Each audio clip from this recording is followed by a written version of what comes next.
Dalam pertemuan kali ini kita akan membahas tentang bimbingan konseling untuk meningkatkan harga diri siswa. Yang pertama ialah pengertian bimbingan, di mana bimbingan diartikan sebagai mengarahkan atau memberikan nasihat dan pendampingan.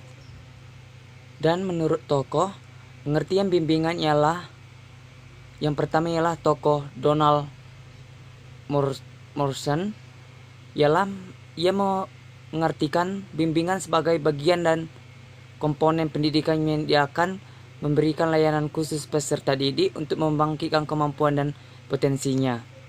Yang kedua ialah Surya.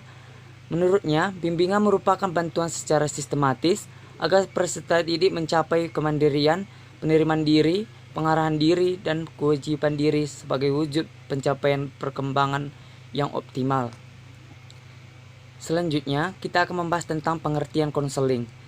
Konseling ialah merupakan sebuah proses interaksi individu untuk memberikan pemahaman tentang diri dan lingkungannya dalam menentukan tujuan yang akan dilakukan atas dasar-dasar nilai yang dianutnya. Konseling dalam hal ini diartikan sebagai penekanan terhadap munculnya keberanian dan kemampuan membuat yang mengambil sebuah keputusan. Di sini juga ada beberapa tokoh yang mengemukakan pengertian dari konseling. Yang pertama itu ialah Robinson, menyatakan konseling adalah sebuah bentuk hubungan antara dua orang di mana seseorang yaitu klien dibantu untuk lebih mampu menyesuaikan diri secara efektif terhadap dirinya sendiri dan lingkungannya. Yang kedua, Pemsky, konseling adalah interaksi yang terdiri dari dua orang individu, masing-masing disebut konselor dan klien. Terjadi sebuah suasana yang profesional yang dilakukan dan dijaga sebagai alat memudahkan perubahan dalam tingkah laku klien. Yang ketiga, Gibson, menurutnya konseling ialah hubungan tolong-menolong yang berpusat kepada perkembangan dan pertumbuhan seorang individu serta penyesuaian dirinya dan hakikatnya kepada penyelesaian masalah. Juga hendaknya membuat keputusan terhadap yang dihadapi. Selanjutnya kita masuk ke dalam pengertian harga diri. Harga diri atau self-esteem merupakan cara pandang yang keseluruhan individu terhadap dirinya sendiri menurut keyakinan bahwa dirinya adalah individu yang bisa, penting, dan berharga, yang dipengaruhi dari interaksi terhadap orang sekitar dan juga sikap penerimaan, penghargaan, dan pelakuan orang lain kepada dirinya. Pengertian dari harga diri ialah harga diri merupakan tindakan evaluasi individu terhadap dirinya sendiri dengan cara rendah dan tinggi. Penilaian ini dipandang dari penghargaan pada keberadaan dan keberanian diri mereka. Selanjutnya, pengertian harga diri menurut tokoh ialah yang pertama Freddy dan Carlo. Pengertian menurut mereka, penilaian tinggi atau rendah terhadap diri sendiri menunjukkan sejauh mana individu dan meyakini dirinya sebagai individu yang mampu, penting, berharga, yang berpengaruh dalam perilaku seseorang. Yang kedua ialah Cobb Smith. Menurutnya, evaluasi yang dibuat oleh individu mengenai hal yang berkaitan dengan dirinya yang diekspresikan melalui suatu bentuk penilaian setuju dan menunjukkan tingkat di mana individu meyakini dirinya sebagai individu yang mampu, penting, dan berharga. Yang ketiga ialah Stark dan Sunden. Penghargaan diri sendiri. Pengertian harga diri menurut mereka ialah penilaian individu terhadap hasil yang dicapai dengan menganalisa beberapa sejauh perilaku memenuhi ideal dirinya. Yang terakhir ialah Sudrajat. Menurut Sudrajat, satu kebutuhan dasar untuk manusia yang dapat memberikan perasaan bahwa dirinya berhasil, mampu, dan berguna sekalipun ia memiliki kelemahan dan pernah mengalami kegagalan, dan kebutuhan akan harga diri tidak akan pernah berhenti sehingga mendominasi perilaku individu. Selanjutnya ialah faktor-faktor mempengaruhi harga diri. Di sini ada 4 faktor yang saya dapat, yaitu pertama orang tua, yang kedua lingkungan, yang ketiga diri sendiri, yang keempat pendidikan. Nah, kita yang masuk ke dalam pertama yaitu orang tua. Apabila orang tua menghalangi kebutuhan anak dan menghalangi untuk eksplorasi bakat minatnya dalam hal ini, tentu maka anak merasakan dan berpikir orang tua merendahkan kemampuan yang dimilikinya. Yang kedua, lingkungan sosial. Lingkungan sosial sangat mempengaruhi harga diri anak dalam hal interaksi dengan teman sebayanya, karena anak merasa diterima atau tidak dengan teman sebayanya dalam interaksi. Yang ketiga, diri sendiri. Sumber faktor-faktor yang mempengaruhi harga diri juga datang dari diri sendiri, yakni diri sendiri dapat mempertinggi dan merendah harga diri sesuai dengan perasaan kita sendiri. Selalu memandang apa yang dikerjakan dan apa yang telah dilakukan itu mempunyai nilai dan makna atau tidak dalam diri kita sendiri. Yang keempat ialah pendidikan. Pendidikan di sekolah mempengaruhi harga diri, seperti seorang guru yang tidak memberikan dorongan kepada siswanya untuk mengembangkan potensi yang dimiliki siswa, sehingga siswa merasakan bahwa dirinya tidak terpercaya diri dan berpikir tidak mempunyai kemampuan yang dimiliki. Selanjutnya, upaya meningkatkan harga diri. Yang pertama ialah orang tua. Orang tua merupakan sumber untuk membentuk harga diri, khususnya dalam kalangan anak-anak. Maka orang tua harus meletakkan landasan harga dirinya yang kokoh, mengembangkan kepercayaan diri, mendukung kemampuan anak dan memberikan perhatian kepada anak, sehingga kepercayaan diri dan harga diri anak dapat meningkat. Yang kedua ialah pencapaian prestasi. Hasil prestasi yang dicapai oleh anak harus didukung oleh orang tua dan guru guna untuk meningkatkan harga diri si anak. Jangan sampai merendahkan mencapai prestasi yang didapatkan anak, karena akan merendahkan harga diri si anak. Yang ketiga ialah lingkungan sosial. Lingkungan sosial harus memiliki sikap menerima kelebihan dan kekurangan anak, sehingga memberikan pengertian harga diri anak. Namun jika menolak seorang anak, akan timbul rasa kecewa dan kehilangan percaya diri, sehingga merendahkan harga diri anak. Yang keempat ialah guru atau pendidikan.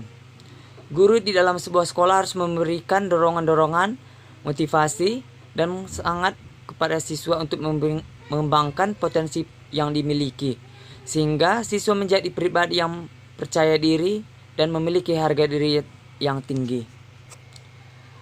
Selanjutnya kita masuk ke dalam faktor penghambat pembentuk harga diri. Menurut Cobb Smith, faktor penghambat pembentuk harga diri ialah yang pertama, rasa takut. Hal ini dapat mempengaruhi emosi individu tersebut, dan dalam keadaan emosi yang tidak stabil dapat memberikan berpikir di luar kewajaran. Individu dapat menjadi ragu-ragu, tentunya tidak dapat menunjang pembentukan percaya diri. Yang kedua, penundaan.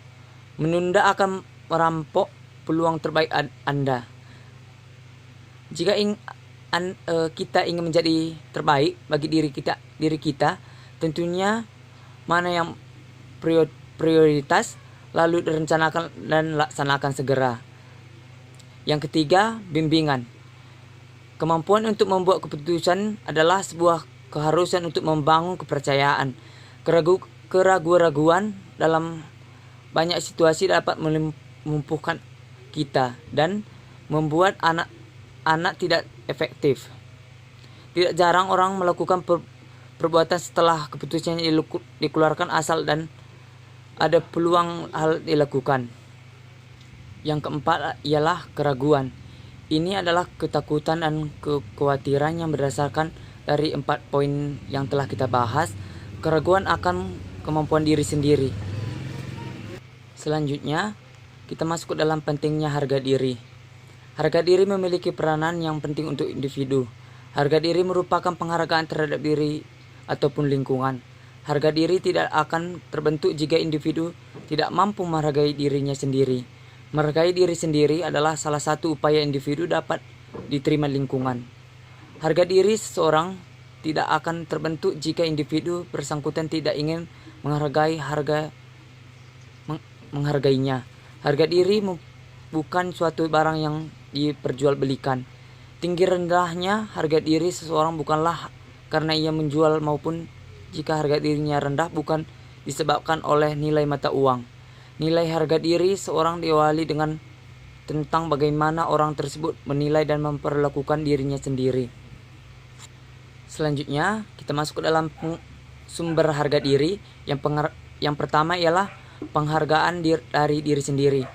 Penghargaan dari diri sendiri adalah keyakinan bahwa individu merasa aman dengan kondisi dirinya, merasa bahagia dan kuat. Ketidakbiasaan seorang meresahkan harga dirinya membuat dirinya akan merasa rendah, kecil, dan tidak memiliki daya menghadapi kehidupan. Yang kedua ialah penghargaan dari orang lain. Penghargaan ini dikaitkan dengan diterima, diperhatikan, dan juga afeksi yang ditunjukkan oleh lingkungannya terhadapnya. Apabila lingkungan melihat individu berarti, bernilai, dan dapat menerima individu tersebut dengan apa adanya, maka lini tersebut menjadi mungkin individu dapat menerima sendiri dan akhirnya mendorong individu tersebut mempunyai harga diri yang tinggi atau positif. Selanjutnya ialah layanan bimbingan konseling meningkatkan harga diri siswa. Menurut Barker dan Luden menjelaskan bahwa mengandung 4 komponen layanan. Yang pertama ialah layanan dasar. Layanan dasar adalah layanan bimbingan konseling mengembangkan perilaku efektif dan meningkatkan keterampilan hidupnya sebagai proses pemberian bantuan kepada seluruh siswa melalui kegiatan penyampaian pengalaman terstruktur, disajikan secara sistematis, dan mengembangkan perilaku jangka panjang. Strategi yang diberikan layanan dasar ialah dengan memberikan bimbingan klasikal di dalam kelas berupa penyampaian materi, yaitu atau meningkatkan harga diri. Yang kedua ialah layanan perencanaan individu. Perencanaan individu adalah membantu siswa belajar memantau, memahami perkembangannya diri sendiri, merencanakan dan mampu merumuskan melakukan efektivitas berkaitan dengan perencanaan masa depan berdasar kepahaman dan akan kelebihan dan kekurangan siswa. Strategi yang diberikan perencanaan individu adalah dengan cara merancang berbagai kegiatan dan merumuskan aktivitas-aktivitas sistematis yang berkaitan dengan pemahaman dan kelebihan dan kekurangan dari setiap siswa. Yang ketiga ialah layanan responsif. Layanan responsif merupakan pemberian bantuan kepada konseli yang menghadapi kebutuhan dan masalah yang memerlukan pertolongan segera. Sebab jika tidak, akan menimbulkan gangguan dalam proses dan dalam pencapaian tujuan perkembangan. Strategi yang diberikan layanan responsif ialah dengan melakukan konsultasi dengan wali kelas dan guru mata pelajaran yang untuk mendorong dan memiliki informasi mengenai pemberian perkembangan siswa di kelas sehingga mengetahui masalah pribadi siswa. Yang keempat ialah dukungan sistem. Dukungan sistem merupakan komponen pelayanan dan perkembangan kemampuan profesional konselor secara berkelanjutan yang tidak berlangsung memberikan bantuan kepada konseli dan memfasilitasi kelancaran perkembangan konseli. Strategi yang diberikan konseli sistem ini ialah menciptakan kolaborasi dengan pihak lain, ialah kepala sekolah, wali kelas, guru, orang tua. Dari ini guna menghasilkan sumber daya dukungan yang memiliki kekuatan untuk meningkatkan harga diri siswa. Kita masuk ke dalam kesimpulan. Dari pemaparan tadi dapat kita simpulkan bahwa harga diri merupakan tindakan mengevaluasi individu kepada dirinya sendiri dan bisa memahami dirinya dengan baik. Ada 4 layanan bimbingan konseling untuk meningkatkan harga diri, yaitu layanan dasar, layanan perencanaan individu, layanan responsif, dan layanan sistem. Jadi ini yang bisa saya jelaskan. Saya ucapkan terima kasih.